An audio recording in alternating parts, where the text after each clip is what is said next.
कन्याकुमारी। आज 24 डिसेंबर 2025 सायंकाळचे रात्रीचे 11:30 वाजले। आपण बंगालचा उपसागर, हिंदी महासागर आणि अरबी समुद्र या तिन्ही सागरांच्या समुद्र किनाऱ्यावर उभे आहोत। इथं आपण पाहतात विवेकानंद स्मारक आणि त्याच्या अलीकडे असणारे संत तिरुवल्लुवर यांची अत्यंत भव्य असून उंच मूर्ती ते समुद्रामध्ये आपण पाहत आहात।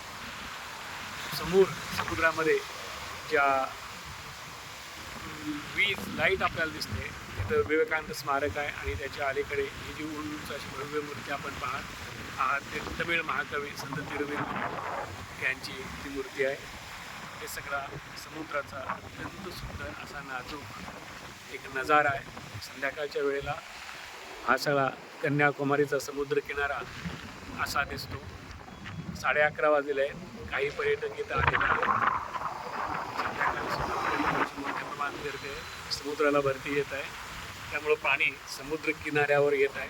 मी 10 वाजल्यापासून समुद्र किनाऱ्यावर आहे आणि बरंचसं पाणी वाढलेलं आहे। संत तिरुवल्लुवर आणि स्वामी विवेकानंद यांची भव्य मूर्ती